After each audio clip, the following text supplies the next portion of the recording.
And hello out there, folks. Welcome to another edition of Rebel Rock Radio. This is episode number 166. We missed you guys last week because of weather.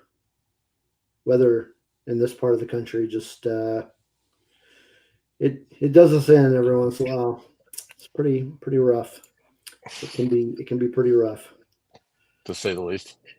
Um, Yeah, we've had some crazy weather in this part of the country for the last couple of weeks. I'm kind of surprised uh, that I'm actually a little bit surprised that we made it tonight. Uh, I honestly am too, because I'm not gonna lie, I'm freaking tired as hell because I worked till 5:30 in the morning. I worked from 7:30 yesterday till 5:30 in the morning this morning. I came home and got about 4 or 5 hours of sleep, and I've been doing stuff around the house because I can't sleep when it's daylight out during the day. And yeah, we uh, we had a bad storm situation going on in not just your area and my area and north of yeah, us, and yeah, I'm uh, surprised. I'm honestly surprised that I wasn't going to be working for for probably what 3 or 4 days. I told the guys at work, I said, you might as well plan on being here for 3 or 4 days because it's going to get pretty bad. But luckily, we made it through it. We're good. Um, I was actually thinking that we were going to get bad weather again tonight. I don't think we're supposed to get anything bad tonight. At least I hope not. No, I don't. Based on what everything looks like outside, not really. But hmm Now I hey, have Spencer, family. good to see you in the chat. How's it going? Hey, Spencer. I actually have family in Indiana, and they're getting hit right now. They're not in any of the paths of the tornadoes. They're not in any of the paths of the bad weather right now. They're just getting some pretty good thunderstorms. And I checked up with them just a little while ago. They seem to be doing all right. I hope so. So everybody out there, if you're affected tonight, stay safe. And I guess Yeah, tomorrow in the Midwest, probably around Arkansas, Missouri, those places are supposed to get hit tomorrow as well. So if you're in those areas, please be safe. Please pay attention to your weather alerts. yeah, Have a plan of action and be ready. This time of year sucks. I always tell people I don't hate winter because I hate the cold. I hate winter because I know what comes next, and that's the spring. yeah. And spring in the Midwest just sucks.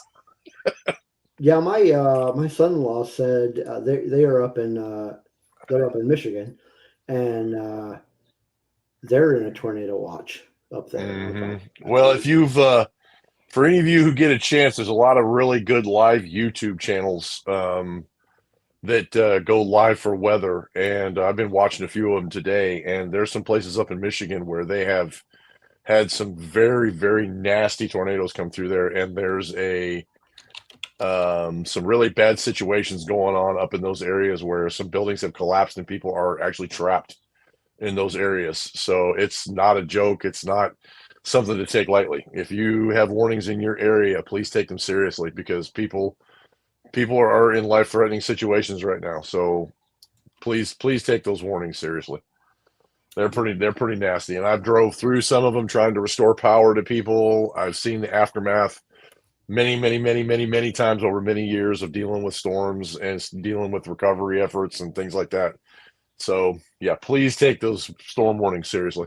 That's all I can tell you. And stay safe. For crying out loud, stay safe. definitely. So like I said, we missed a week. Tonight we are going to be talking about Tales of the Empire, which is a new show that just hit on Saturday. hmm And another one of those Dave Filoni type shows. Of course, we had Basically a follow up to Tales of the Tales Jedi, of the which Jedi, yeah. we did not get a chance to talk about, but maybe we will in the future. Yeah, we were supposed to talk about that last week, but yeah, we didn't get a chance. Nope. But yeah, that might be something worth talking about at some point down the line. Mm-hmm. So we've got that. We've got some music. JD's got a reveal or an unboxing of sorts. A very cool unboxing. And then I've got a recommendation. But let's go ahead and jump into some music before we go into our typical starting off jibber jabber. Squirrel. This first song comes from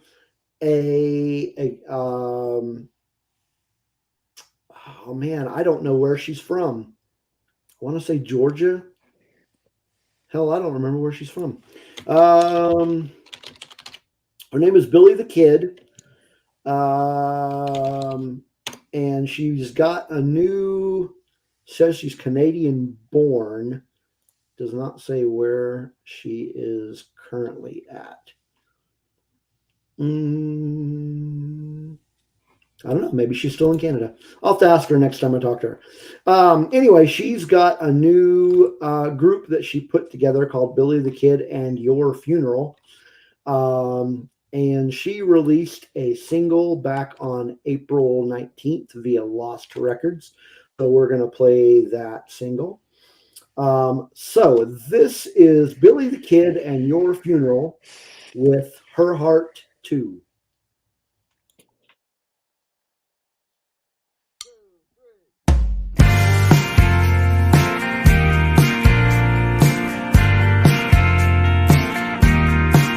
I had a handful of places I would follow. You had a long, long list of things I would do, like pack it up and start again. And Catman too, but I ain't gonna be a part of breaking her heart too. I would have crossed the ocean and left my hometown. I would have shut up the whole world just to get you around, and I would give it up this traveling in these hotel rooms, but I ain't gonna be a part of breaking her heart too. I would change my name, I would start over again. I'd put up with the rain and missing all of my friends. There's so many things you could get me to do, but I ain't gonna be a part of breaking her heart too.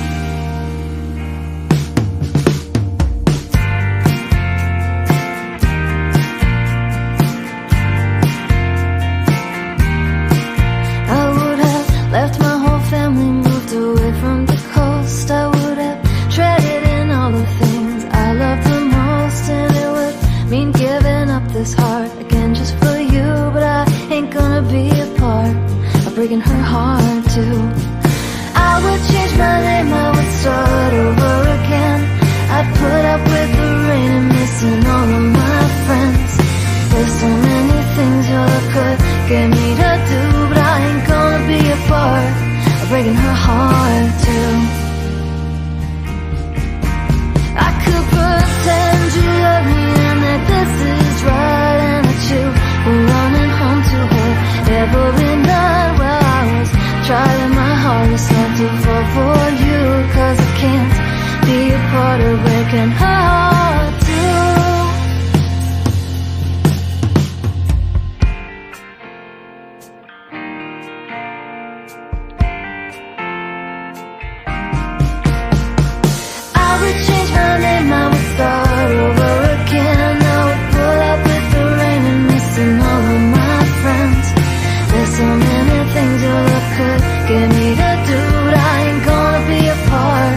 Breaking her heart too.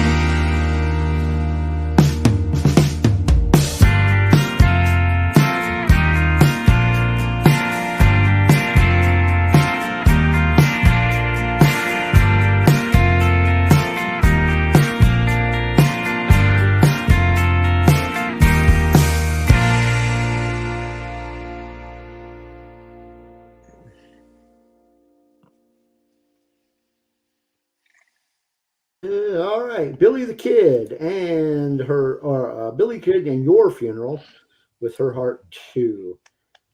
I think I'm pretty sure of all the songs that you've played, that's the mellowest one that I've heard. yeah. But it was good. It was good. It had kind of a I dare say a punk punk folk kind of feel she's to got it. kind of a folk punk aspect to her. I like it.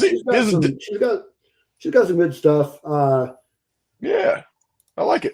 I sent her a message hoping that she'd get back before the end of the song, but I guess she's not on line right now. But yeah. I mean, I agree, Spencer, but I do listen to some mellower music from time to time. Belinda, hey, how's it going? Hey, Belinda. Welcome to the chaos. So, Belinda, I am going to tell you that we will get to Tales of the Empire, I promise. But if you've seen the show in the last year or two, you know that it can take us some time. Anyway, we kind of did part of our update at the beginning, but other than work, what have you been up to? I'll tell you what, here's how we can. That is true, Spencer. That sounds about right. Sometimes a little bit longer. What was I going to say? Squirrel. Wait, hold on. For the newbie in the chat room, there is a drinking game that we play on the show. Every time I get us off topic, you guys have to drink.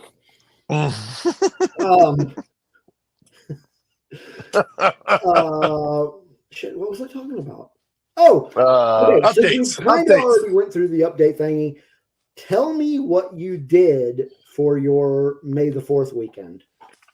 Ooh, okay. So I've mentioned several times on the show that I have, some of the podcasts that we listen to, and I think both Steve and I kind of met through a podcast, was Around the Galaxy and Podcast of the Wills, which is Pete and Nick Melky, Pete Fletcher and Nick Melky. The day of May the dog. Huh? Pete has a new dog, by the way. Yeah. Yep. So this weekend, for those of you who don't know, every year they do a podathon. They do a podathon with a bunch of other podcasters, raise money for Make-A-Wish Foundation. Basically during the day, me and my girlfriend we kind of relaxed because I didn't have a whole lot of time. We watched that all day long. I ordered some much wanted new merch from the Disney store and a few other stores that were selling things for May the 4th. I had a friend of mine's wedding that we went to. Unfortunately, it was not Star Wars themed. So that was a disappointment. I told them I was very disappointed with the fact that they had a wedding on May the 4th, but it was not May the 4th themed. Who does that? Who does that? What inconsiderate. But now the bride and the groom did look at me and they did tell me, their statement to me is that they were very disappointed that I did not show up in my Jedi robes because it was May the 4th and it was their wedding. And the only thing I said is that if I'd have known that you guys wanted me to, I probably would have. But I didn't want to embarrass you guys on your wedding day. So I said I decided to just dress casual, which sucks. And then that night we went out to a concert, and the whole day I was watching podcasts when I had a chance. Like I said, I was ordering new merch. I was, I had so many things going on that day. I basically didn't have time to breathe because we had so much going on that day. It was crazy. I sent out May the 4th wishes to everybody I knew, and everybody was like, "You're weird," and I said, "Thank you." And I don't give a crap. I told people, I said, you really want to think I'm weird. I said, I'm not trying to take anything away from the Latino community at all. May the 5th, maybe Cinco de Mayo. But for me, May the 4th, Revenge of the 5th, Return of the 6th. It's a 3-day celebration for me. Well, actually, I lie. It's all year long for me. But well, yeah. I mean, it's all year long. For us, it's like it's May the 4th all year long. All year long. Yeah. The season never ends. And it's nationally recognized, and not even nationally recognized, but for most people, May the 4th is now become a thing. And everybody advertises something for Star Wars-ish. I mean, I even have Like I buy T-shirts from Grunt Style every so often, and it's like, oh, they have a May the 4th T-shirt, or there's just, I mean, there's all kinds of stuff that people come out with for May the 4th, and I actually have to limit myself as to what I buy because I even get on Sideshow and they go, oh, 30% off all Star Wars stuff. I'm going, oh God, Oh no. my wallet just freaking cried. Ugh. So yeah, that was my May the 4th. My May the 4th was very busy. I will be doing, however, I will be doing a when all my stuff comes in from May the 4th, I will be doing a little bit of a merch reveal on that too, and showing everybody kind of what I picked up on and what I got, and I'll show that all to everybody when it comes in. But I'm kind of right now. I'm right around me. You can't see it, but I'm racking up the unboxings and the reveals that I got for everybody over the next few shows that have to do with Star Wars. Yeah. So yep. So, and I got a really good one today, and Steve's gonna love it. I know he is. But how about you? How about you? What did you do first? What did you do for May Wait the a 4th? minute. Before we get to me, did you watch Phantom Menace? No. The only reason, and the reason I didn't, because I didn't know, I watched it at home. I had already watched it at home. But the reason I didn't get a chance to is because of the way my schedule has been this week. I just didn't know if I was going to be able to make it or not, so I couldn't make any concrete plans. It's been just such a crazy week. Yeah. I am disappointed. I did watch Star Wars content. Okay. I watched all kinds of Star Wars content. So, I just didn't get a chance to make it to the theaters to watch Phantom Menace in the theaters. But on that note, real quick side note, did you see that them releasing Phantom Menace in the theaters again? Did you see that it came in number 2 in the theaters over the weekend? Number 2 in the box office. Number 2 in the box office. All the I'm gonna, and pardon my French people, but all the bitching and crying that people did about Phantom Menace, 25 years later, it shows up number 2 in the box office. Now that's not saying a whole lot because I saw the numbers of what it did, but it still came in second in the box office, and it was in limited release in limited theaters, but it still came in number 2. I think that is fantastic. So my weekend was crazy busy. Had a lot going on. Yeah. Because number one, it was not just May the 4th on Saturday. It was also Free Comic Book Day. So you had Free Comic Book Day and May the 4th on the same day. Oh. So my Saturday started. Hold that thought. Go back to Friday. Friday we had, hey, Smirking Bear, how's it going, man? So Friday we had our Red 5 Tavern Dungeons and Dragons session on Friday night, and it was a long one. I think we started. Smirking Bear. Oh man, I don't remember what time we started. I want to say we started like around 7:30, and didn't finish till like after midnight. It was crazy. It was a long one.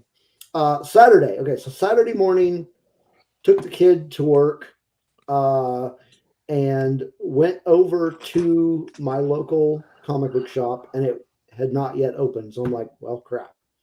What am I going to do for an hour? So I found something to do for an hour, and then went back when it opened and did the whole Free Comic Book Day festivities at my local comic book shop. And then what the hell did I do? Well, so that evening, I also went to a wedding, but it was Star Wars themed. See, those people did it. Those people did it right. The bride and groom are very big Star Wars fans, so they had a Star Wars themed wedding, and there were a ton of people in costume at this wedding. It was amazing. It was great.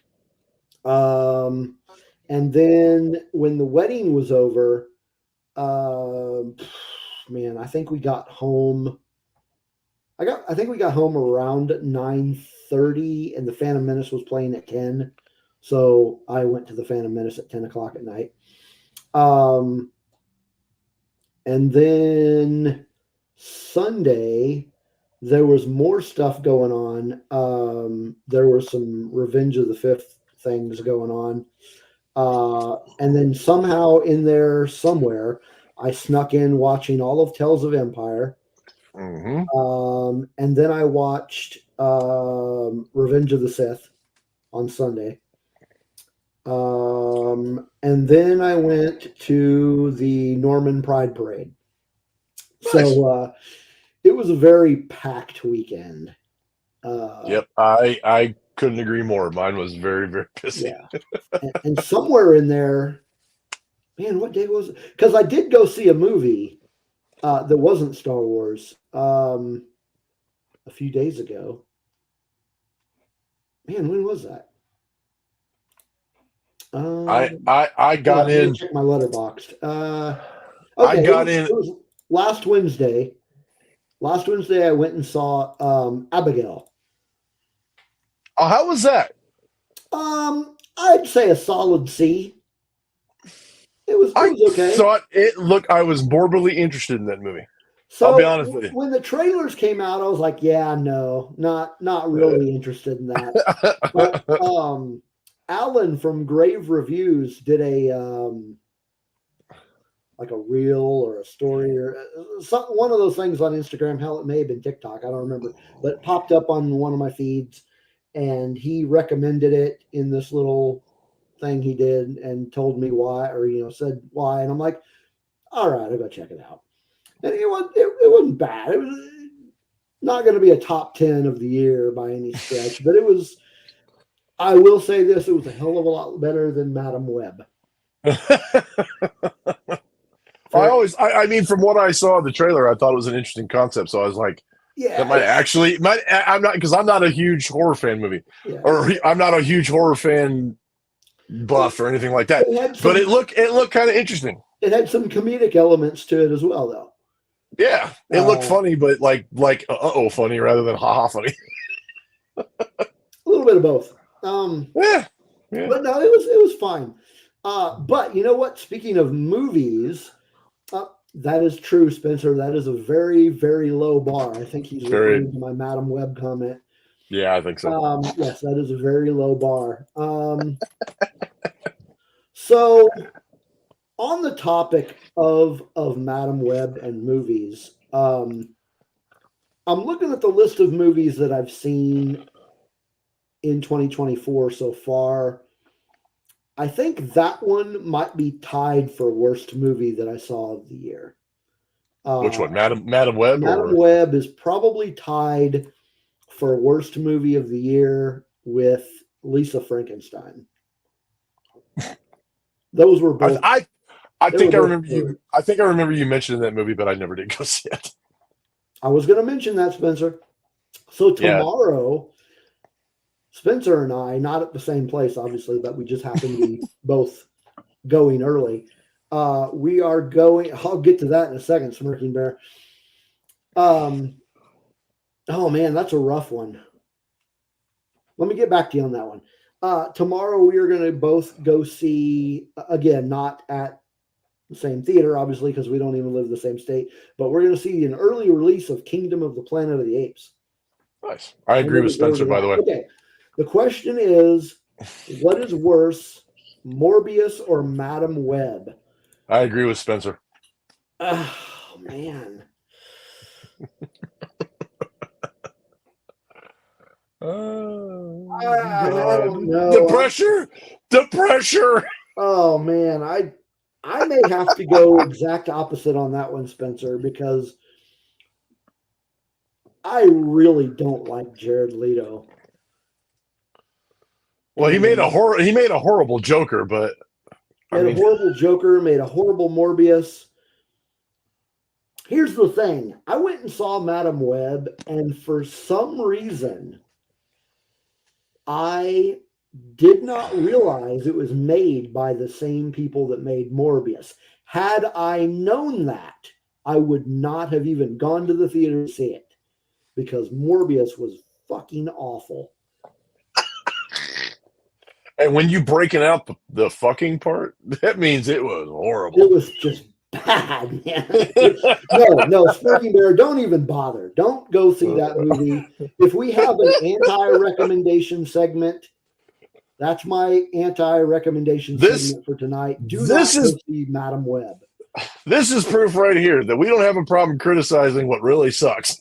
So I do not. we will tell you if we think it really sucks. Hopefully we don't harp on it, but we will tell you if we think it really sucks. We don't have a problem. We don't have a problem with it. That movie was shit. All right. So that was my weekend. Very nice. Very nice. So, social media. Where can you find Rebel Rock Radio? We are on all of, well, I say all of the social media outlets. I'd say most of them. But you don't have to remember all those links because you can just go to this one right here, bio.link/Rebel Rock Radio. And that'll take you to our Facebook, our Twitter, Twix, whatever you want to call it. YouTube, Discord, TikTok, Instagram, all that stuff. It'll take you there. We also, on that bio link, have a link to our Patreon, which was just recently, just a few weeks ago, reinstated. And so you can either just go to that bio link that we showed, or you can go to patreon.com/Rebel Rock Pod. Just go to the bio link. It's so much easier. Just bio.link/Rebel Rock Radio. But you can be a patron for $2 a month. We just have one tier. We don't have multiple tiers. We just have the $2 tier. That gives you a sticker when you first sign up, and it gives you all the bonus content, which we do have some bonus content. We just need to work on. And we have more coming. It's just that. Hey, Brian. Actually, no, Brian, I do not still have MySpace. Actually, wait a minute. Hey, Brian. Oh my gosh, I do have MySpace. You want to hear something weird? I never had a MySpace. I never made a MySpace. Sorry, but then again, you know what? My daughter thinks I'm weird because I don't have Snapchat either. I don't know what to tell her. Oh no, I don't have that either. I don't have Snapchat. Just out of curiosity, who's got my top 8 places? Oh well, yeah, my former spouse, who is no longer with us. Yeah, I don't talk to any of these people. I have friends, but I don't talk to any of them. Well, is it even really is it even like still active? Like, do people still get on it? I don't. I'm assuming that if you typed it in, you found your name. I'm assuming it's still active. Well, are people actually on there still talking to each other? Oh, I doubt it. Yeah. I doubt it. I mean, that was the what do you want to call it? The beta of like Facebook and Instagram. I mean, yeah, I never got into the whole Snapchat thing. Back to Patreon. So we do have some bonus content on there. We have, you and I just recently did a video about Superman in celebration of his birthday. And then I also did a review of the Fallout TV show on our Patreon. It was a good review. Good stuff. Nice. But we do have oh crap, I just shut down my link. Okay, who are our patrons? I'm going to give a shout out to our patrons. So this is another thing. If you are a patron, we will give you a shout out. All right. So our patrons right now are Dave Brown, Kelly / Lunar Girl, Dragon Buddy, her husband, Chris, Justin Hensley, Charles Kirby, and Chantel of Pop My Culture. So thank you very much for contributing to the cause. We appreciate all of you. Thank you so much. Absolutely. Thank you so much. We Spencer appreciate wants it. to know what we thought about the Superman reveal. I mean, we just got a costume, right? We didn't get anything Yeah, more it's than all. that. The costume looks Yeah, fine. I'm just, you know, the costume is not my big concern. I mean, obviously, if the costume looks stupid, that's disappointing. The costume did not look stupid. It looks good. I think it's fine. I'm more yeah. concerned with, dear God, please don't let them Snyderfy Superman again. You want to know? Okay, so you know who Chris Isaacs is, right? Um. He was a singer from the late '80s, early Oh, '90s. okay. Is he the one that did Wicked Game? That's the one. Okay. I honestly, the first time I saw that, is it looked like Chris Isaacs in a Superman costume, and I went, "What?" I'm like, I can't Oh my believe. gosh! Yeah, he I does. can't. I can't believe my brain went there. But I instantaneously I saw Chris Isaacs in Wicked Games and Superman. I went, "What the hell?" So we have somebody new in the chat room with us, or at least new to me. I don't think I've ever seen Tristan in our chat room Oh, before. So that is my niece. Hi, Tristan. Hi, hey, well, Tristan. welcome to the That is my niece. chaotic show. Welcome to the what we do best is be chaotic. Welcome to the chaos. So Yeah. again, thanks to all you patrons and Spencer. You said you don't think James Gunn will do that. I certainly hope, but I'm going to remain cautiously optimistic about the Superman. The only thing that worries me about that picture is that I don't think in all of, even through like the comics that I've seen, the movies that I've seen, everything else, I've never experienced Superman like actually dressing himself in the costume. Yeah, That's never been a part of it. yeah, So that I'm was kind kind of of like, odd. I'm kind of like, that's weird. And I don't know. I mean, maybe it's cryptic. It could be cryptic. It could be that they are going to where he's like, maybe this is like post marriage to Lois Lane, and he's like living that husband Yeah, life, and then he has to put on the suit again to go save people or something to that effect. But it's never been a point of like the show, like any of the movies, shows, or anything like that, that he actually, and maybe it has in like maybe a few of them, like what is it, Lois and Clark. If you ever yeah, watch the old Dean Cain Lois and Clark, there was a couple times where like him putting on the suit, there's some funny moments of him trying to take off or put on the suit, but it was meant for comic relief and whatnot. So maybe it's cryptic. Maybe it has something to do with that. Maybe that's part of the story. Is that, who knows? It might be something we have to watch out maybe for. he It might just be wanted to something. show you his costume. I don't need to see how he puts his pants on. I mean, it's spandex. I don't need to see I don't that. need to. I I don't don't need need to to see. see There that. are just some things about superheroes that I don't need to see. Yeah, I mean, if you pee in the suit, I don't want to know. If you have to take it off to go to the bathroom, that's fine. But I don't need to know that. It's not, Spencer, that is a very good point. So they're too busy making a bad wannabe Star Wars universe. We were just talking about that earlier. We haven't seen the second Rebel. What's it called? Rebel Moon. Rebel Moon. We have not watched. Neither of us have watched Rebel Moon Part 2 yet, and I was more in favor of the first one than Steve was. Yeah, very much so. Steve. And I said it was all right. I didn't say it was great. I just said it's all right. And I can see how they would have used it as an early concept for like the early universe of Star Wars. I can see how that would come up. But everything I've heard about Part 2, I don't know. I'm gonna watch it so I can judge for myself.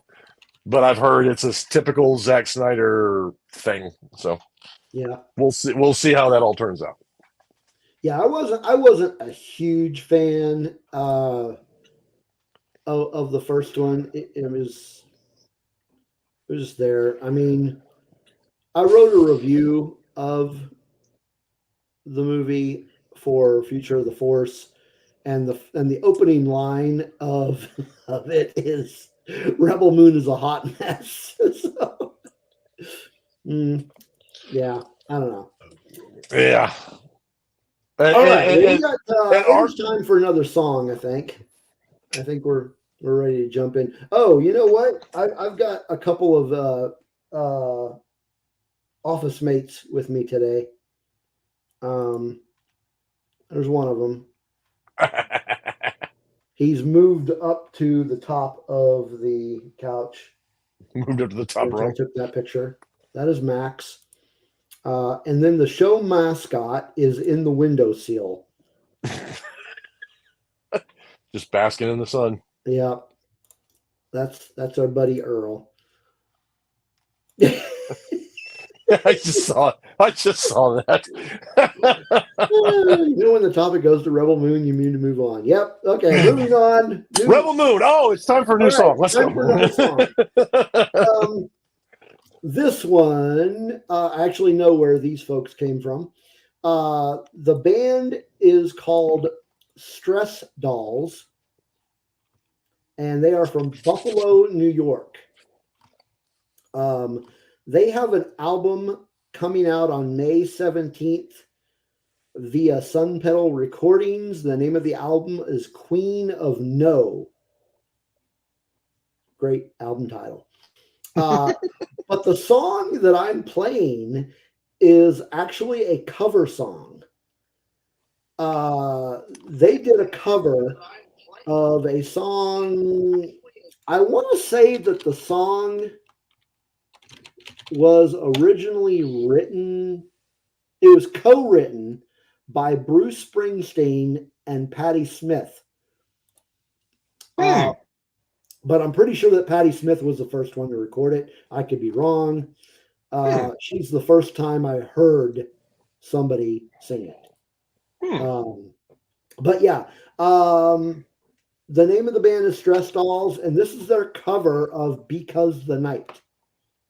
Ooh.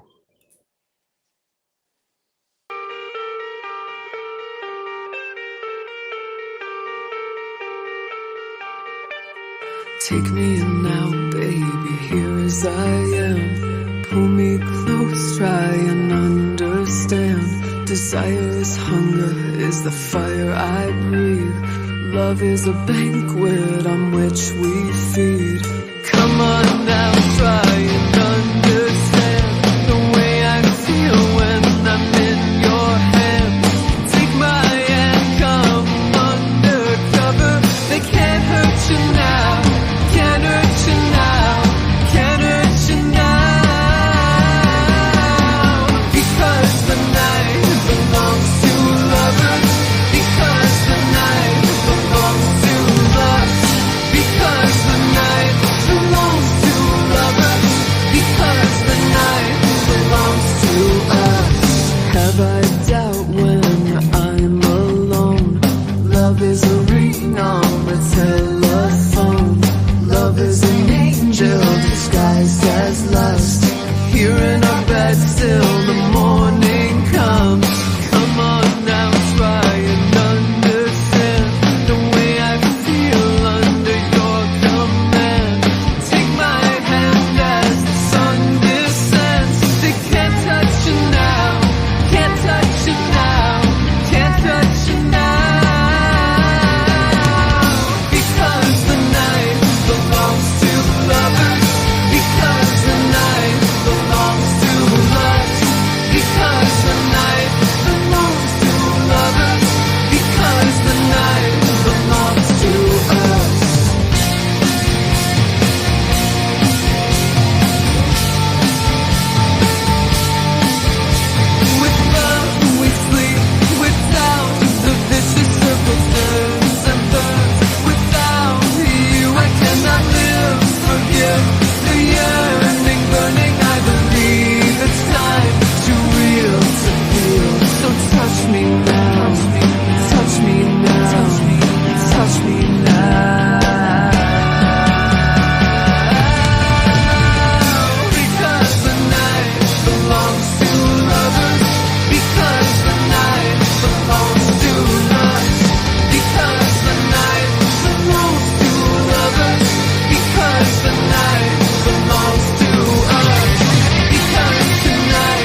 was The Night by the Stress Dolls.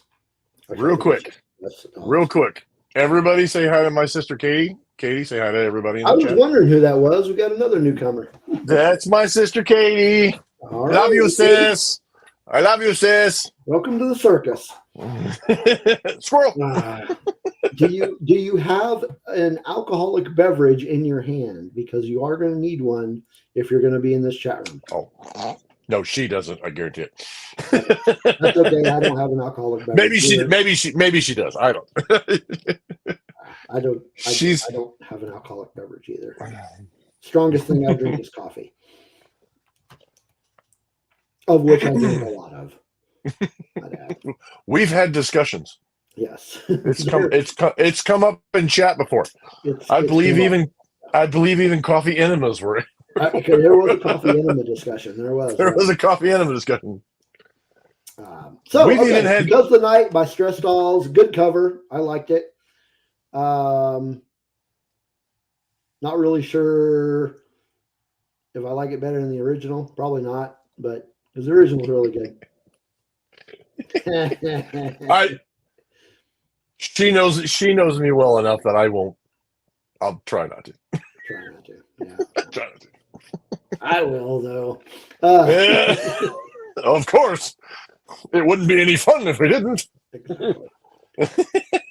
All right. So before we get into our weekly picks, if you are watching us on YouTube, make sure that you subscribe and smash that like button. But more importantly, subscribe. We need yes. Highlighted PSA. We need to get to 200 people. Yes. We need subscribers. Spread the message. If you like our show, if you like what we do, and you just subscribe it. You don't even have to watch us. Yeah, just subscribe.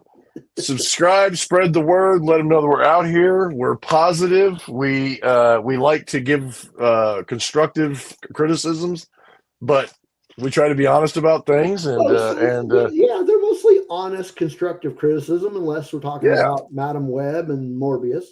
But there are things out there we will bash. But there are things we will bash. We will do it. But we try to be polite. We try to be constructive. We try not to be insulting. If you like it, we are fully in support of it. When it comes to Star Wars, we are very polite, and if we don't like something, we will let you know, but we will not bash it or somebody who does like it. Yes, 100%. Yes. 100%. All right. Well, it is time for Rebel Rock Radio's weekly picks. I'll go ahead and go first because you've got something really exciting. You've got to pick. I've got to reveal that you're going to love. I've got to. So you don't have anything to actually pick. That's fine. That's fine. No, I have a reveal. I don't have any picks. I have a reveal. I've been entirely too busy these past couple of weeks to actually pick anything. So I was trying to think of what to do for my pick. I had a couple of ideas rolling around in my head. I didn't want to recommend Abigail because it's not really a movie that I personally would recommend. It was fine. If you want to go see it, go see it. But it is what it is. But so this book that I'm going to recommend, I just picked up Saturday at Free Comic Book Day. It was not one of the free ones. This is one I actually bought. But I actually just read it today. It's something I've been putting off reading because it's been out. It's been out for, I don't know. I don't remember when it was released. It's been at least a month since it's come out, maybe more. Spencer would probably know. But I just finally read it today because I was like, I got off work and I'm like, Andy's not off work yet, so it's not time to go eat. So I'm going to read this comic book. So let's see if I can get to. There we go. It is Ghost Machine #1, which is kind of a spin-off to a comic book called Geiger. And it's not even really a spin-off per se. It just happens to feature Geiger in it. Yeah, Spencer, he says it came out a couple months ago. But it's like it's like a reveal of a new universe that they're putting together. And Geiger is part of that universe. Geiger is the guy on the. He's the dude that has the green glowing face. Kind of a Ghost Rider-ish character. Yeah, he's a radioactive dude. It all takes place in the future. Basically, yeah, it's like a paid. Spencer said it's a paid look into their upcoming series. It takes place in the future, but yet the guy on the left looks like the dude out of the Colonial Wars. Yes, that's when he was. That's when he was born. That is Redcoat. He is immortal.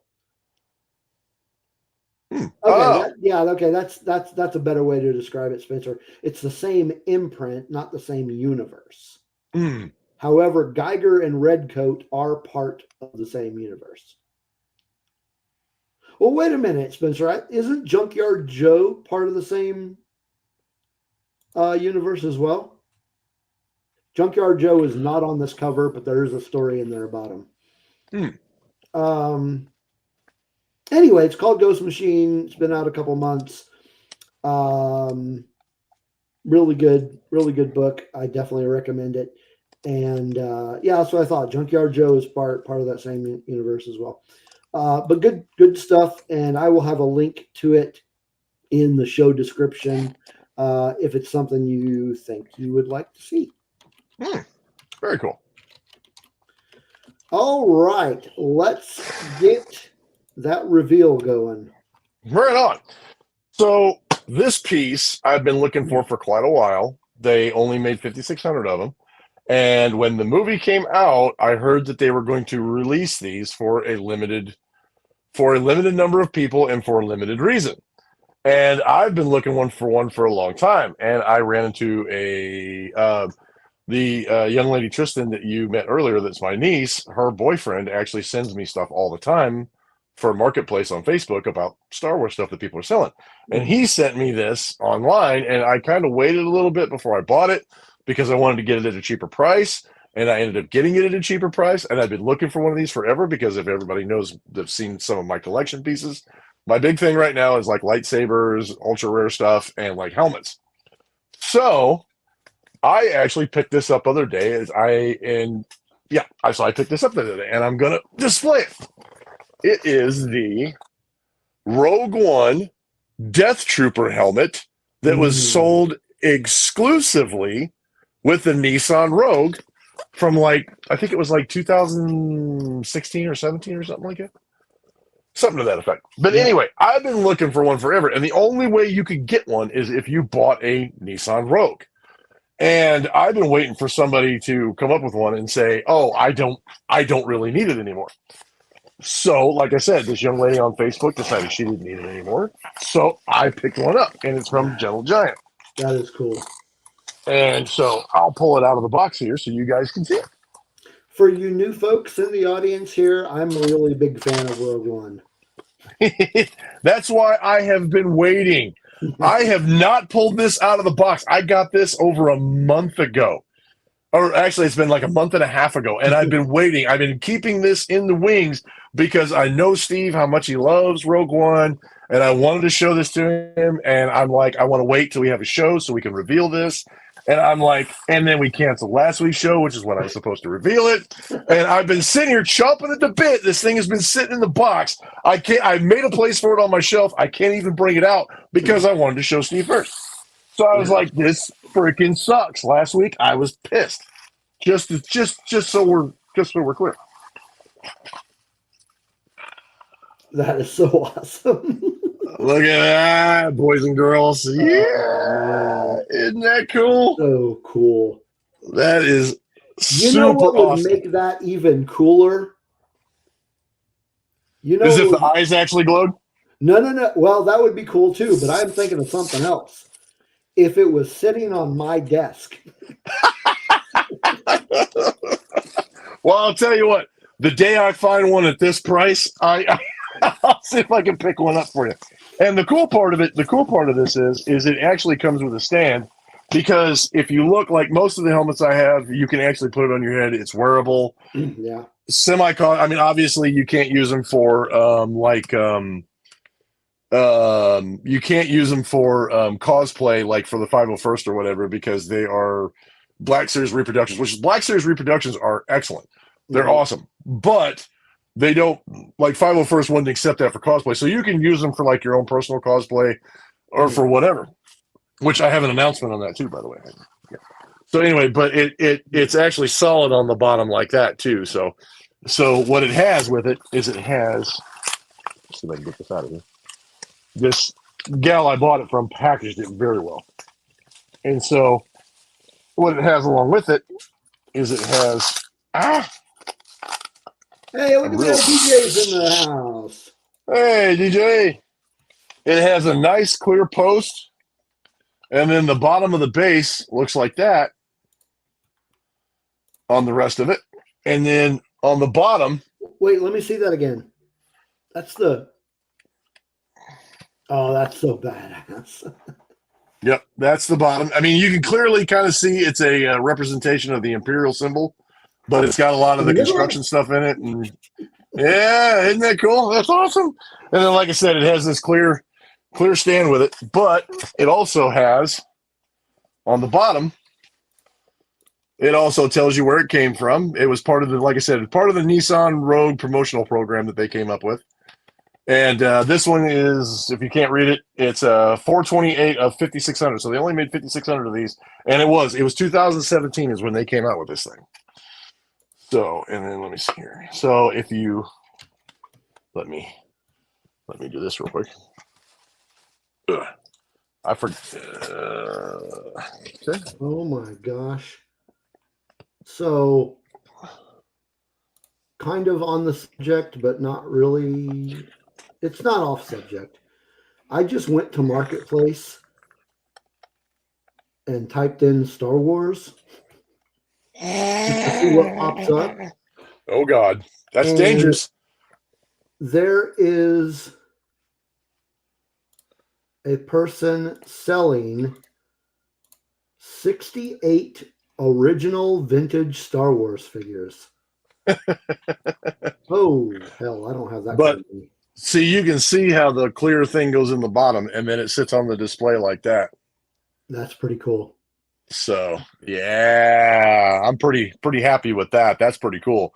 Like I said, it's pretty rare. You can't find a whole lot of them, and somebody was actually selling one of them, and for a decent price too. It wasn't like it wasn't super expensive. They were just needing to get rid of it, and like I said, I kind of waited a little bit until they said they really wanted to. They really needed to move it. They really needed to move the item, and I'm glad I waited because once they lowered their price a little bit, I jumped on it. So, yeah, and Steve's wife is going to freaking hate me because every time I do this or tell him about places that I find my collection stuff.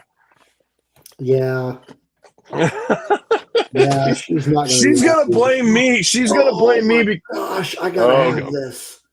And I also, real quick, I also get a card with it too that tells how many there were and kind of a little bit about it and stuff like that too. That comes with it as well. So that will be on the shelf now. Now that I actually got it out of the box and can display the daggum thing. So happy. Oh, this is cool. This dude's got a statue of Darth Malgus. By That's Gentle, cool. Gentle Giant. Have you ever heard of that? Yes. I actually have. I have a few pieces from Gentle Giant, and they were actually really good. Here, I'll show you one real quick. Here's one of my more favorite Gentle Giant pieces. I'll show you that real quick. Lego Boba Fett Throne Room. This is from Gentle Giant right here. Yeah, this is from Gentle Giant right here. This is a Yoda that I got from them. That's not bad. Pretty good paint, pretty good detail. And then the base of it has the Yoda hut from Return or from Empire Strikes Back. His little hut there on Dagobah. On it, so they do pretty good. I kind of call them they're not as good as like Sideshow, but they are a good cheap alternative. And I have, like I said, I have several pieces from them. I have pieces that I got from like Anaheim. I got pieces that I got from Chicago for them. So I have quite a few pieces of theirs in my collection. So they're pretty cool. Speaking of which, real Speaking quick, of which, I was going to say. Speaking of which, you got your tickets. yes, thank you. You and I are on the same page. Speaking of which, I got a really cool reveal and got some good news. I got all Good news 3-day for you, passes. not for me. Sorry, buddy. Sorry, buddy. No, I got all of my. I got Take it three. easy, Spencer. He's I gotta got go. 3-day passes, all 3 days. Friday, Saturday, Sunday passes. I couldn't get the actual 3-day passes, but I got passes for each day. For Japan, we're on. Going to Japan in 2025. Got my tickets secured. Yeah, I'm not gonna be able to make that one. I wish.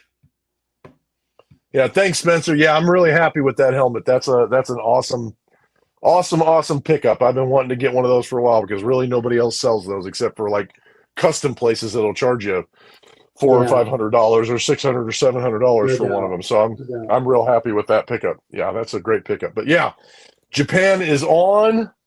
We're getting flights taken care of. We're getting hotels lined out.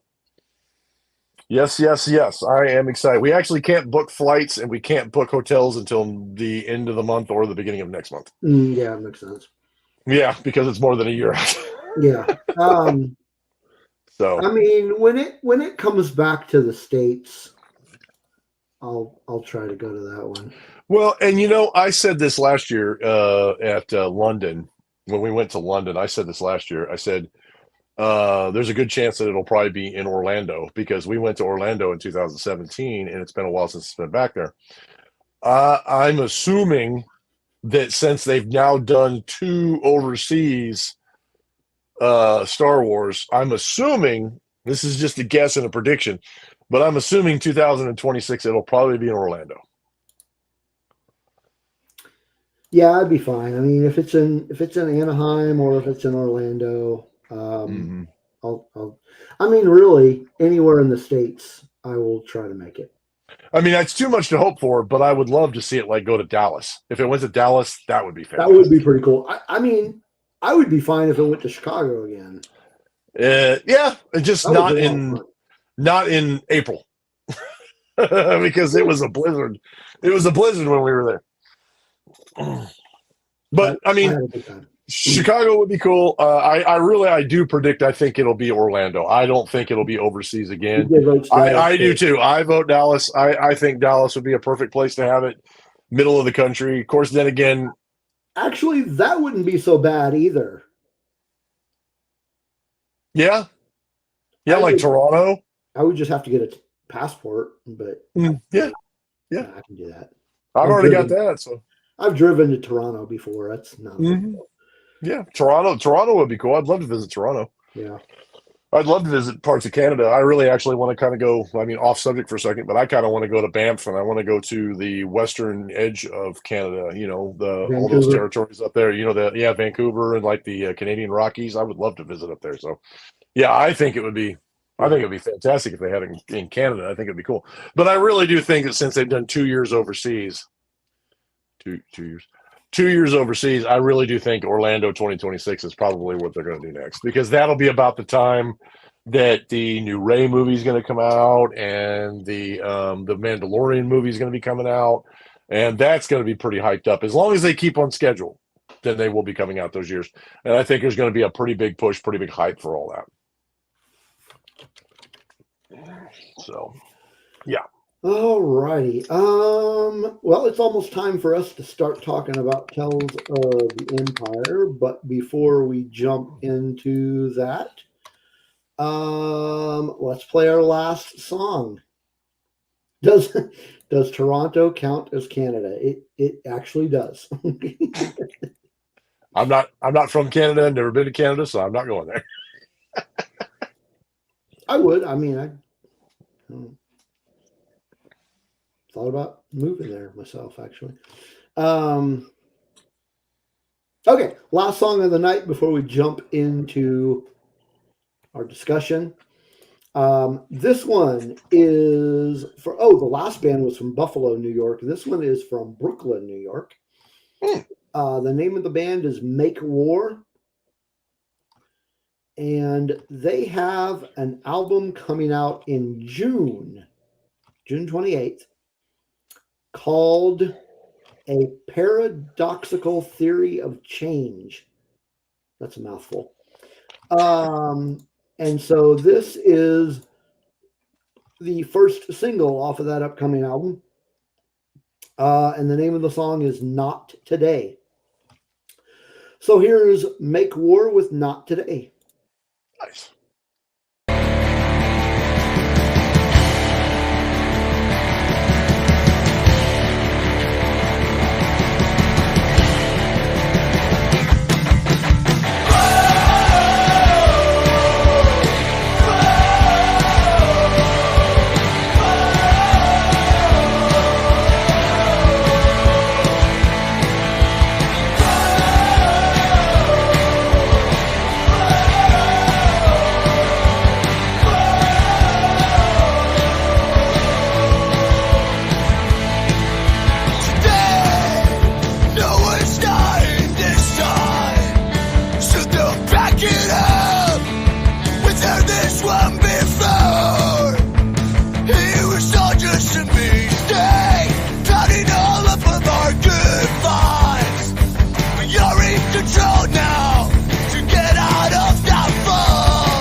All right. Make War with Not Today.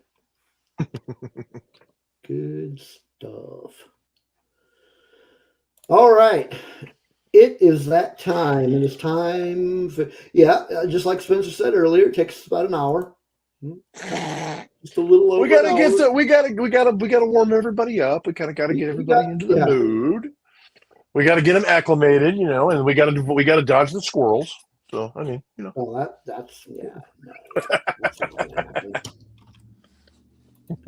We cannot dodge squirrels. We are squirrel friendly around here. All right. So, Tales of the Empire, the follow up to Tales of the Jedi, came out on May the 4th for us Star Wars nerds. And there were 6 episodes. Mm-hmm. 2 different story arcs. Where do you want to start? I don't know. Should I get my disappointment out of the way first, or? Well, why don't we talk about my mixed reactions or my mixed emotions? I mean, I'll be clear. My disappointments are not like bad disappointments. It's just like, I guess, more constructive criticism than anything. Sure, if that makes sense. Sure. Yeah. Yeah. So go ahead, and I'll elaborate. So this is very general. Very general. The show was good. I thought the writing was done well.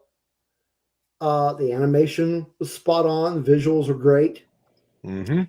Some of the lightsaber duels were pretty badass. Mm-hmm. Even the Beskar spear battle. The Beskar spear battle was awesome. I like that. Yeah. That was a good one.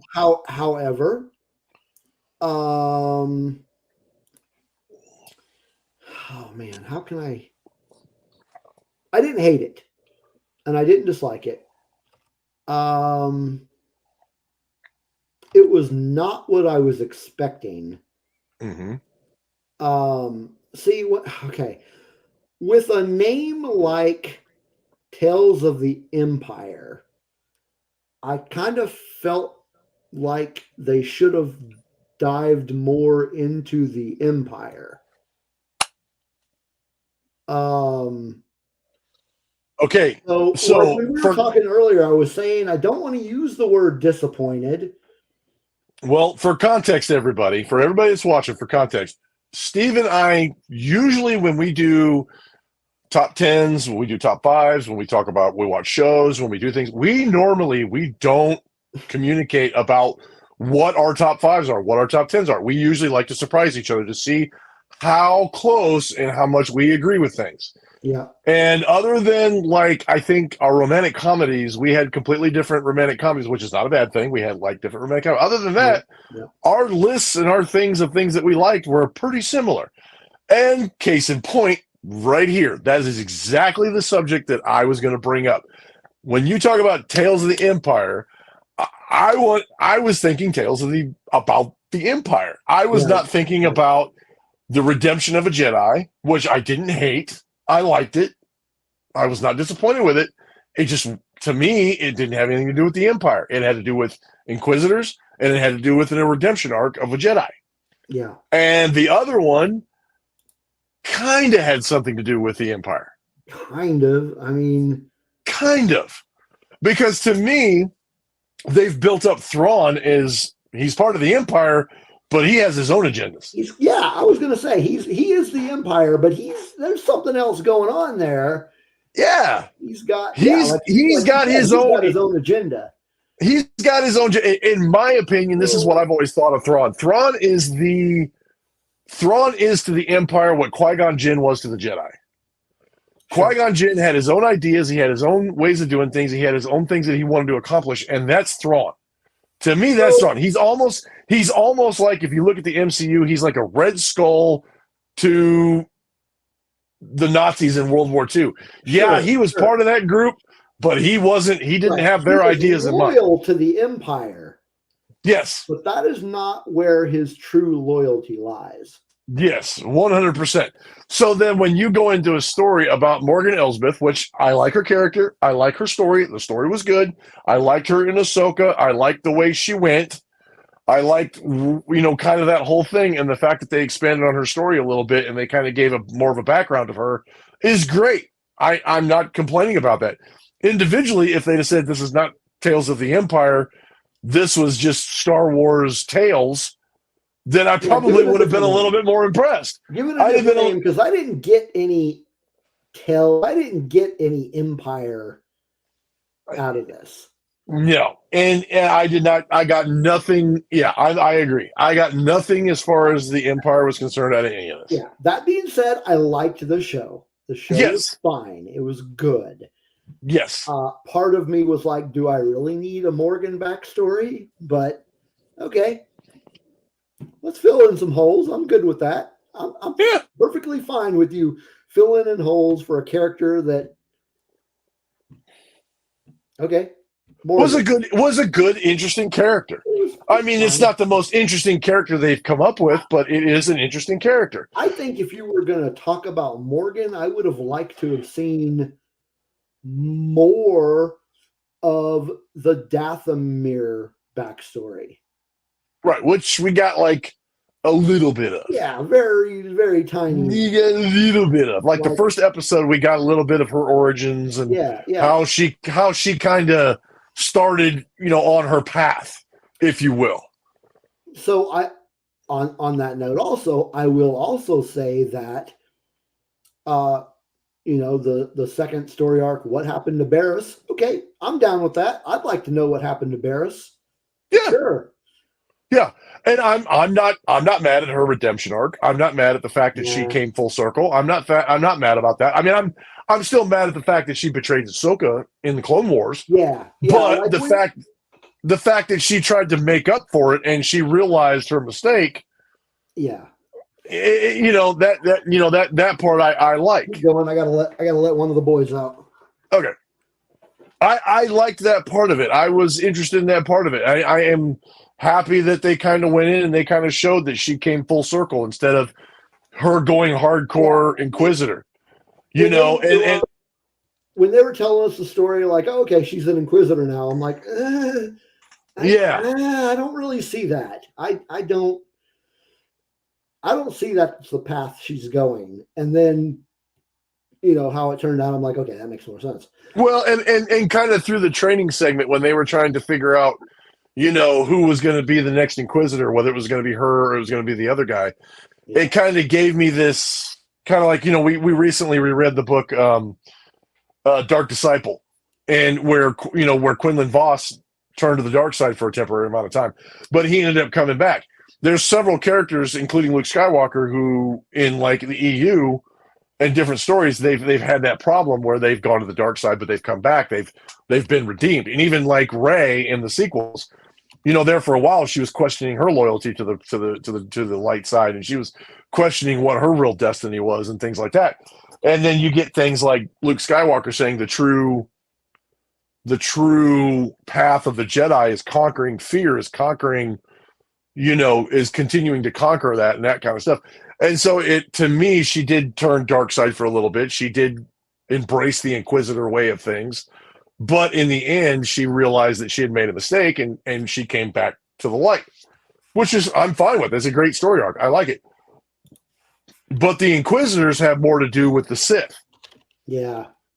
So, I mean, I would have enjoyed it being more of a maybe even a Tales of the Sith, or, Tales of the Dark Side or something like that, kind of thing. Or even, I don't know, just like some other title. Because we didn't get any Tales of the Empire. I mean, the Empire was there, but it was like a forethought. It was like in the background. They really weren't. Yeah. It really didn't focus on the actual Empire. And I was like, I saw it, and I was like, I enjoyed the show, but yeah, I didn't get what I expected. And like I said, I'm not. That's not a criticism of the show. It's a good show. I just wish they didn't name it something different. No, very, very good show. Very good show. I just think they should have named it something else. Yeah. Yeah. But I mean, if you look at like Tales of the Jedi, it was focused on, we got story arcs about Ahsoka and her origins, which she was a Jedi. You know, she may not be anymore, but the spirit of the Jedi still exists. And so it was about her. It was about Dooku and his relationship with Qui-Gon, and then about Yaddle and what happened to Yaddle, and that kind of thing. So, I mean, it did focus primarily on the dealings of the Jedi and, you know, during the Clone Wars, basically during the Clone Wars time period and pre-Clone Wars. But this jump from like Clone Wars to Empire to Resistance time frame. To New Republic, and there was a huge time. I mean, on the Morgan Elsbeth one, it was a huge jump, and even the Barriss one, wasn't as much, but because the first two episodes basically dealt with her getting recruited and then them going on a mission, and then there was a huge jump. Yeah. After that, to after she had already left, and now she was considered a healer, and she was back to doing, you know, good works. Yeah. And that kind of thing. You know, but Morgan Elsbeth she was not a Jedi anymore. No, which she kind of sidetrack, and I know this is kind of a squirrel thing a little bit for me, but the argument that I hear all the time from people is that the things that were said in Empire Strikes Back, for instance, or Return of the Jedi, for instance, Yoda spoke about Luke being the last of the Jedi. You know, the last of the Jedi will you be? And for me, everybody keeps arguing about how, well, the appearance of Ahsoka and the appearance of other Jedi being trained and Cal Kestis and all these Jedi. But they weren't Jedi. They weren't technically Jedi. You don't have to be a Jedi to use the Force. Right, and you don't have to be Sith in order to use the dark side. Organization. Yeah, and Yoda training Luke specifically for what he did was him trying to train him as a Jedi. But I would argue that I've argued this many times. Luke was not the Jedi that existed during the Republic, during the Clone Wars, during the time before the Empire, before the Galactic Civil War. Right. He was not that guy. He was not that Jedi. Now Ahsoka was, but she left because she knew that there were problems. Mm-hmm. And Cal Kestis was forced into that. And there's even characters in the EU that was the same situation, that they had to adapt and become other people that believed in what the Jedi did, but they were not Jedi. So that doesn't break canon to say that they are not Jedi, to say that there were no more Jedi. There were no more Jedi. Right. That's what I'm saying. The Jedi was,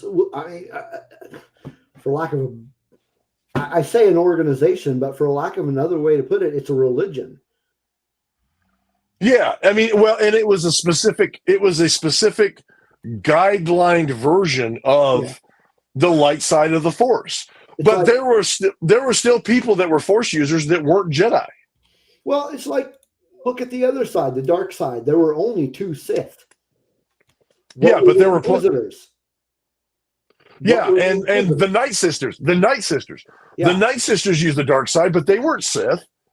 Right. I mean, so for people to argue and say, "Oh, there was only supposed to be 2 Jedi," no, there were people who could be light side users and say, "I'm not a Jedi, but I believe in the tenets of the Jedi, and I believe in peace and justice and bringing peace to the galaxy and fighting back against the darkness."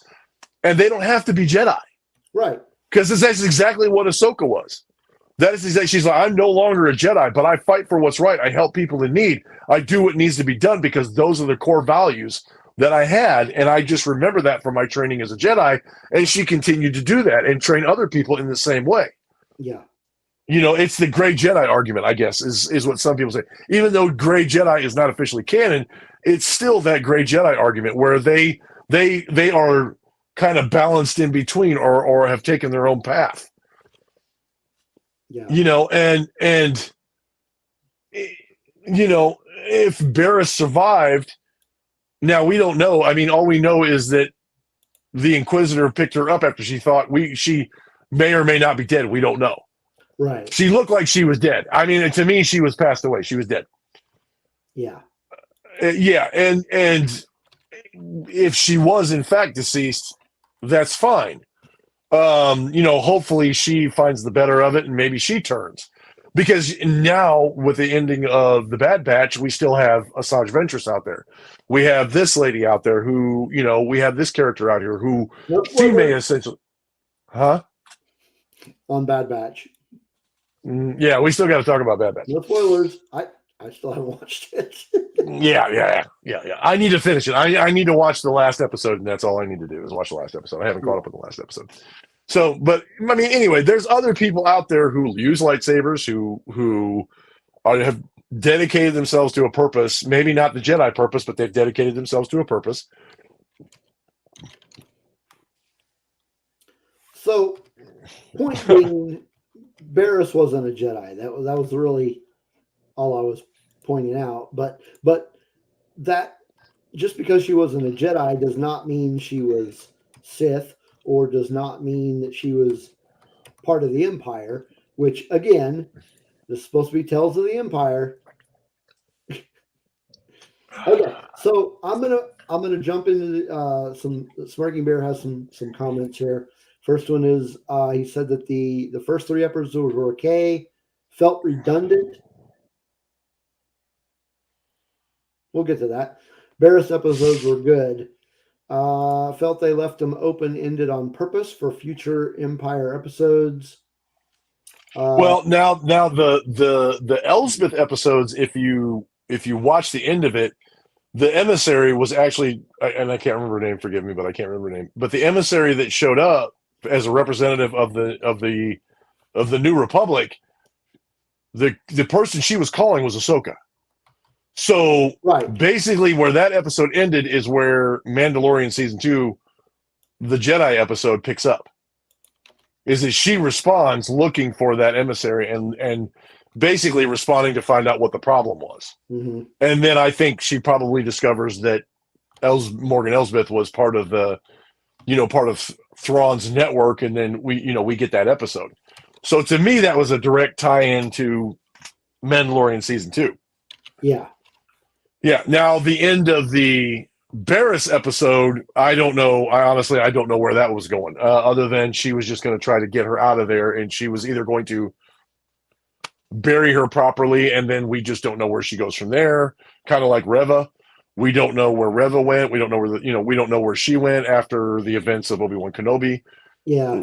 We're not sure. We don't know if there's going to be future episodes, if there's going to be books or comics about what happens to her afterwards.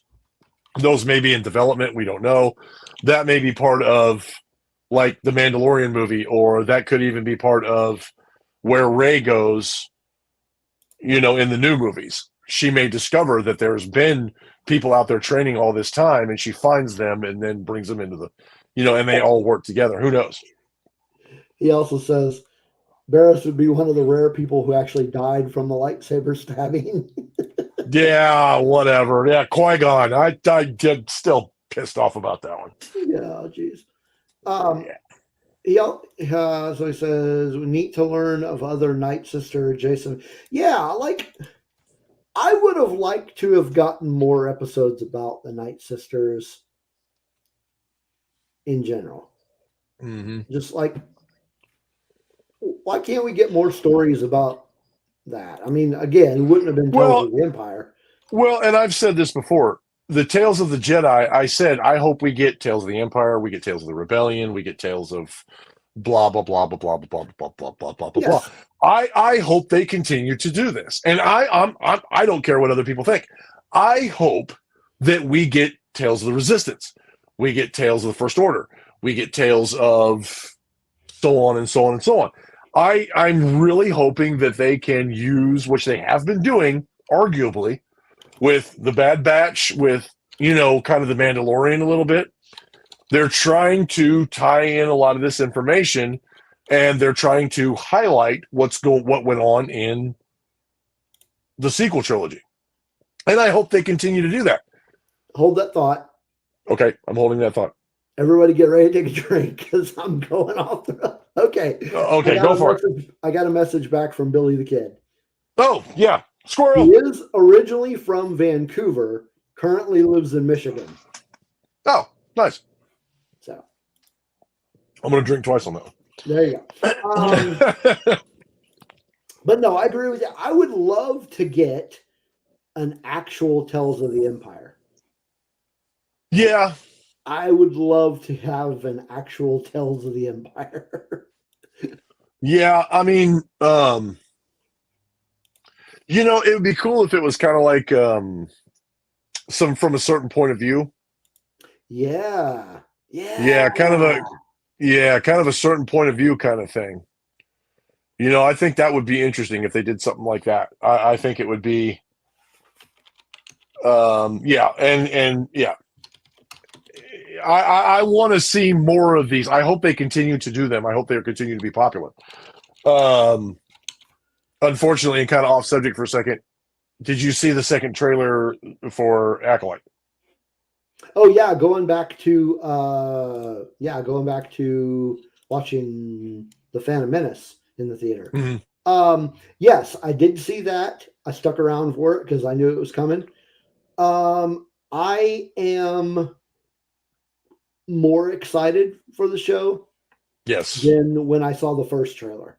Yep. I was excited at the first trailer because I didn't buy into the criticism of we didn't get to see like a story plot. We didn't get to see. I like the fact that they were leaving it mysterious because I think it really kind of accented the fact that it was going to be a mystery. And then we got a little bit more information through the other trailer, and I'm like, now I'm even more excited.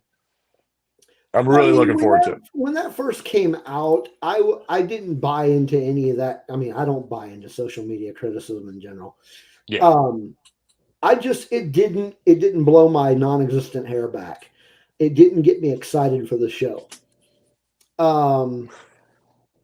But yeah, I'm excited for the show now.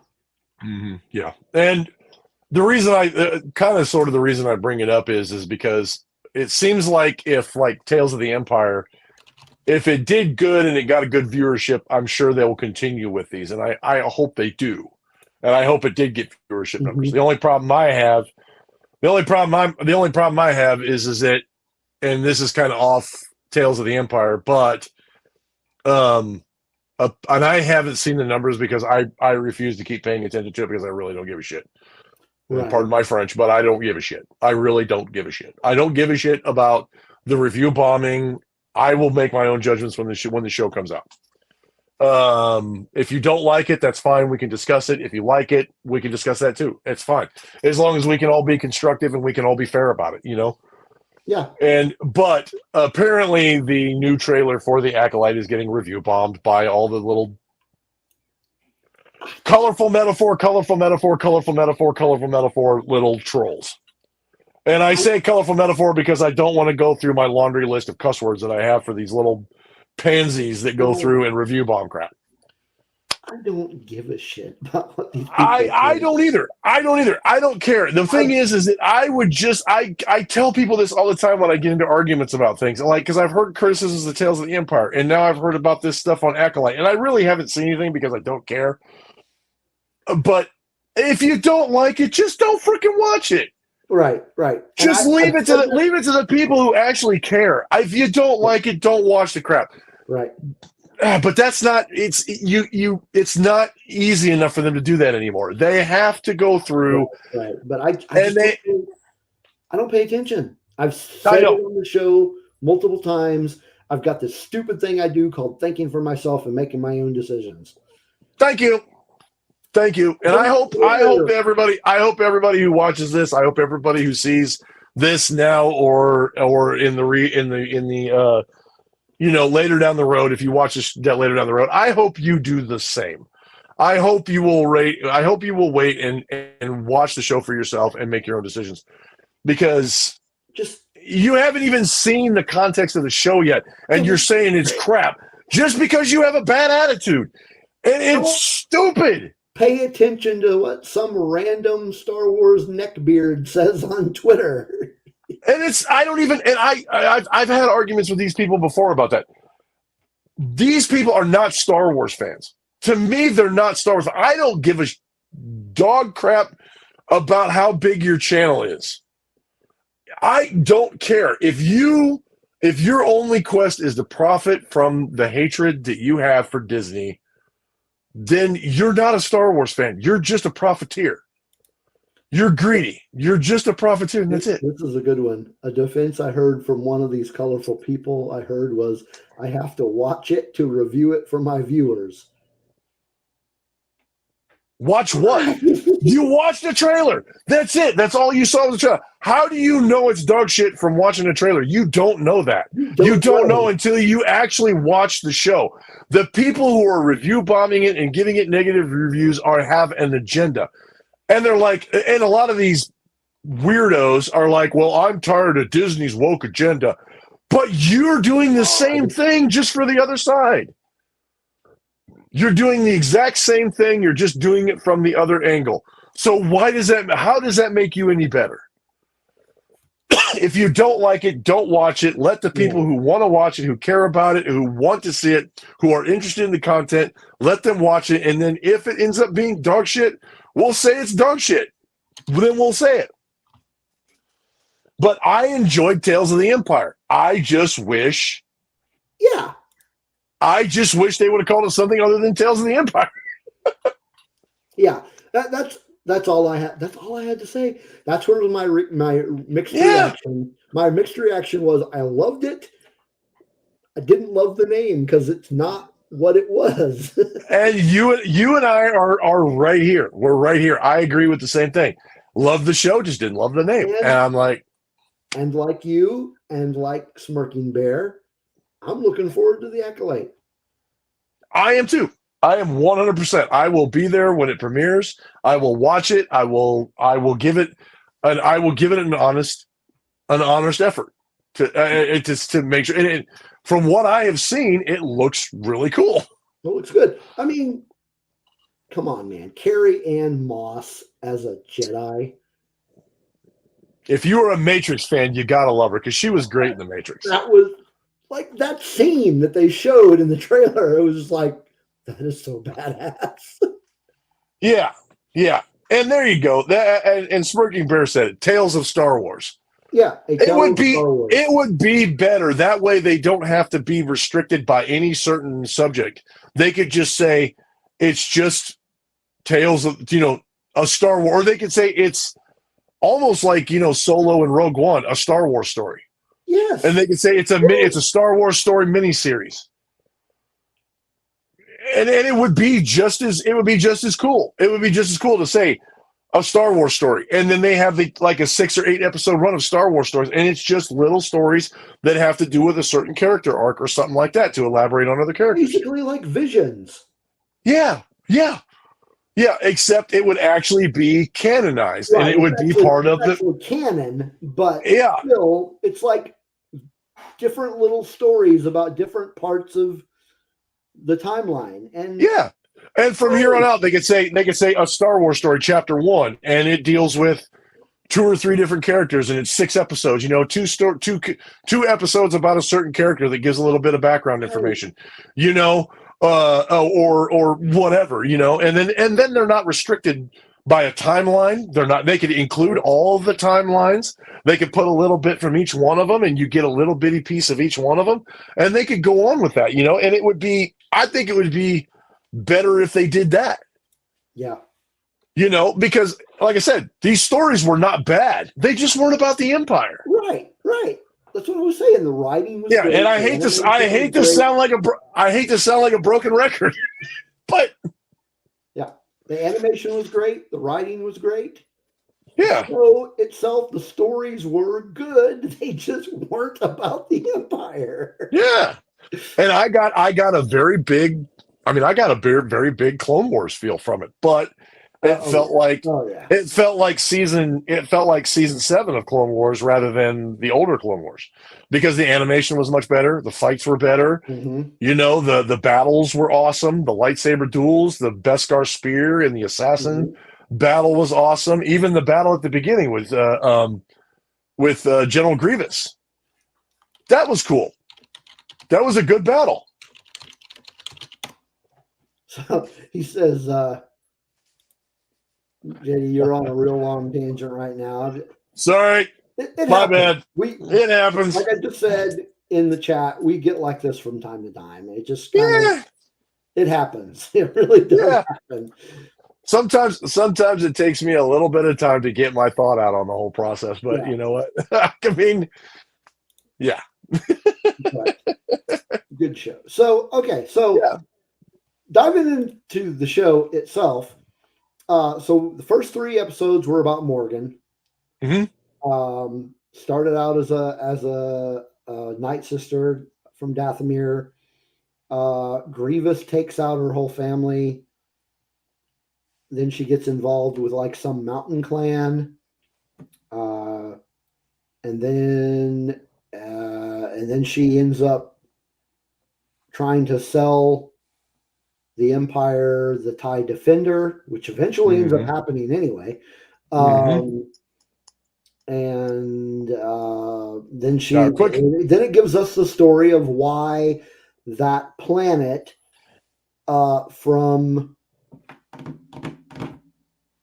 Mandalorian. Mandalorian season 2, Yep. Mandalorian yeah, season 2. why Yep. that planet looks like the shit cesspool that it is. Mhm.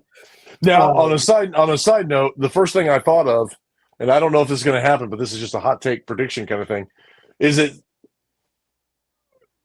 I can't think of it right off the top of my head, but we've never seen that I know of. We've never seen the TIE Defender in like a series or movie or anything like that. I know we've Um, never seen. I know we've never seen it in a series or a movie, you're but talking live maybe action? yeah, like live action. We've never seen it Hey, in that. Now didn't I'm you not see it in sure. Rebels? Yeah, that's what I'm saying. I don't remember if it was in Rebels. I think it might have been in Rebels, but I'm not sure. I can't I'm remember. pretty sure. I'm almost 100% sure I that it thought was it. I in. thought it was in animation, but I couldn't remember for sure because I Okay, really thought the it was in season 3 and also season 4. right. So my other huge prediction is that since we have a Mandalorian movie coming out that's going to involve probably Thrawn, I'm guessing that we're going to see the TIE Defender in live action in the movie. Yeah, that'd be pretty awesome. That'd be pretty epic because the TIE Defender is a badass aircraft, It is. It or is. space. I guess spacecraft in this instance. Yeah, I used to play the X-Wing miniatures game. Mm-hmm. And I almost always played TIE fighters of Mm-hmm. some. Hold that thought. Well, I have a beer. Yes, with paid slaves. And that's cool because we figured out we get more of a backstory on kind of the villagers too. And we get to see how nice that area was and then what she did because of her Yeah, hatred and her bias. We get to see why that place turns into a shithole and why those people are so afraid of her and why they're so afraid to stand up against her. right. And I actually thought that was pretty cool to be able to see how that came about. Yeah, to get that backstory on that whole area, that was pretty neat. That was a good lead into that because now when you watch Mandalorian, you get that better backstory and you get those more characters like the guy that ends up becoming the emissary. You see kind of a background of where he came from. So that's kind of cool. That's neat, and that's the kind of thing, like I said, they expand upon. But it was about them. Yeah. Yeah. But you also by the end of that you understand why Ahsoka was so adamant about getting a hold of Morgan Elsbeth and finding Thrawn was because she was his helper, his understudy, one of his minions. Man, this that was a doing lot of things. work to get off topic.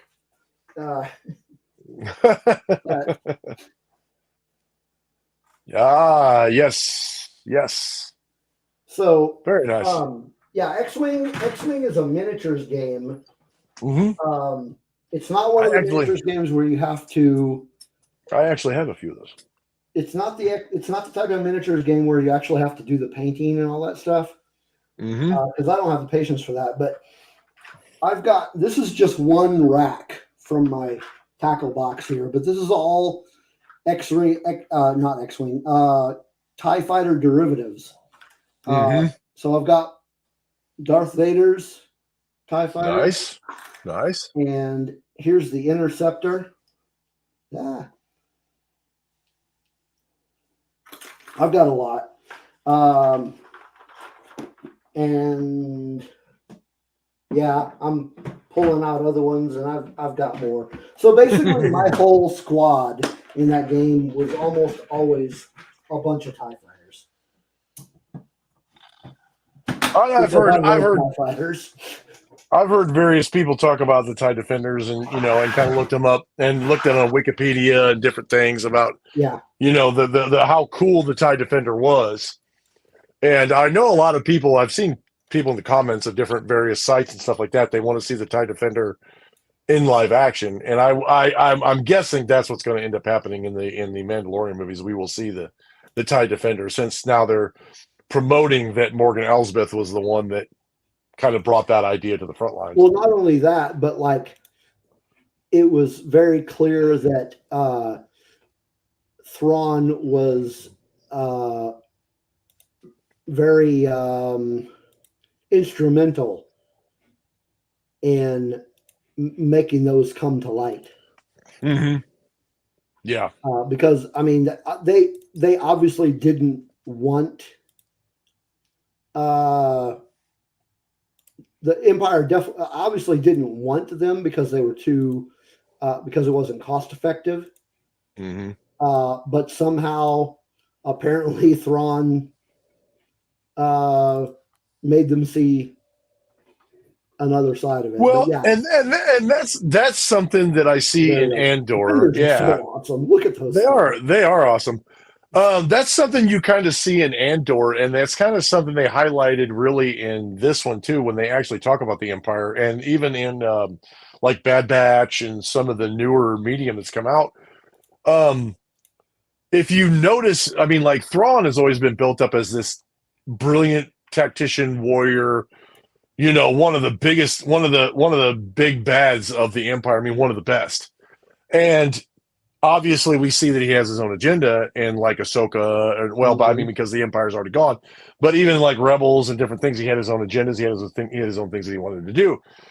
But it kind of highlights the fact that a lot of the people from the Empire, and you see it in Andor, a lot of the officers and people from the Empire, it was all about me.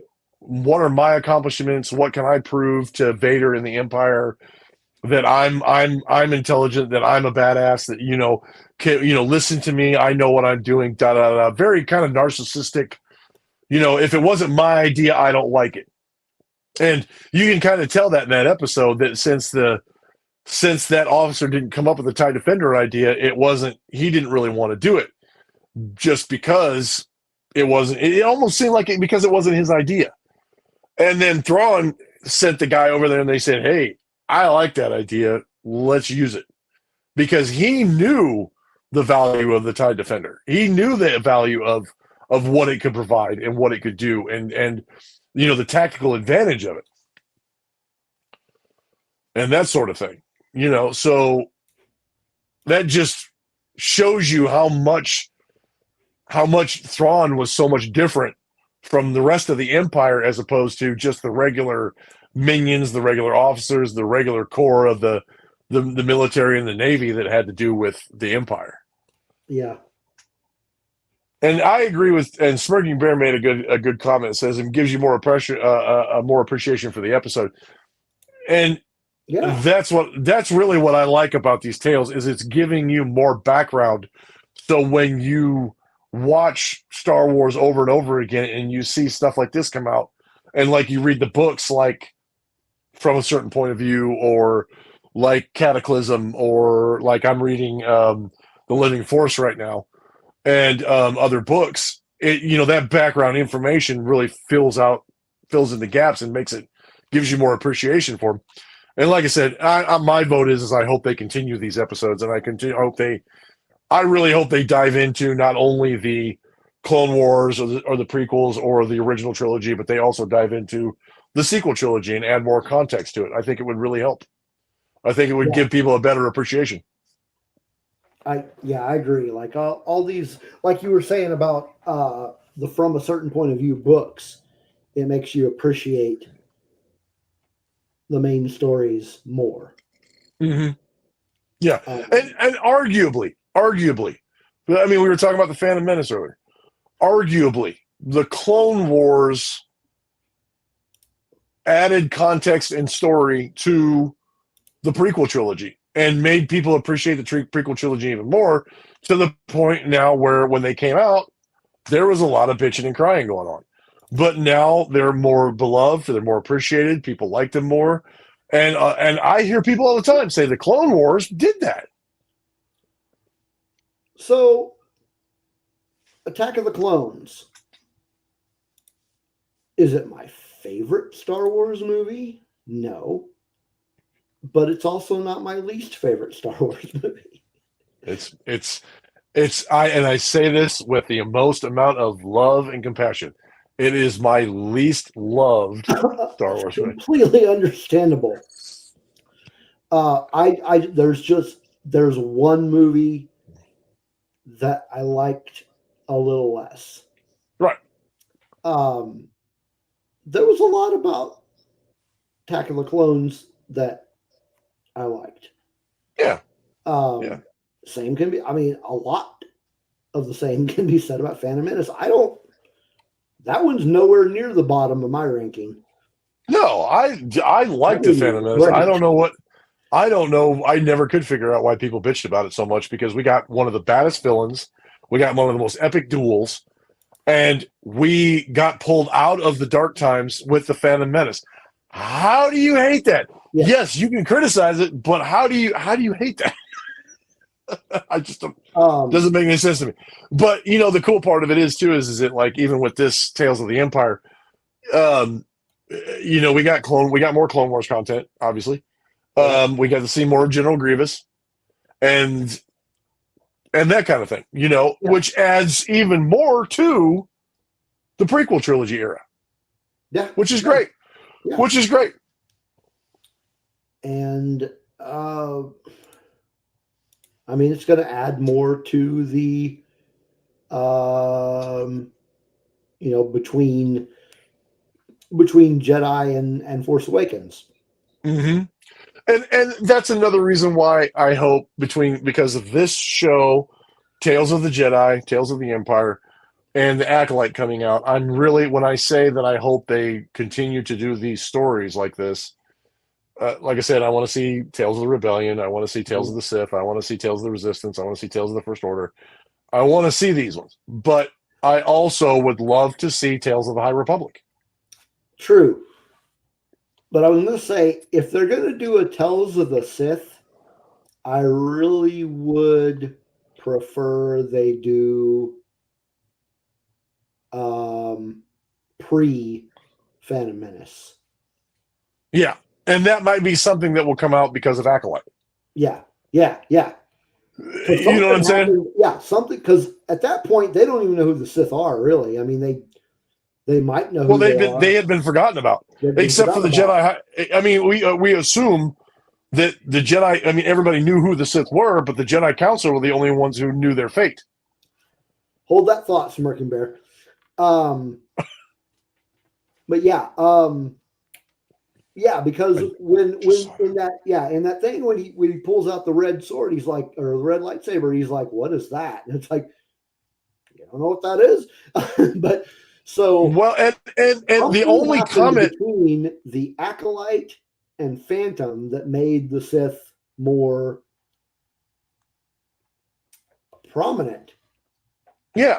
Well, and the thing about it is that the only comment that we get regarding the history of the Sith up into the Phantom Menace is that the Sith had been extinct, or that they thought that the Sith had been extinct for a millennium.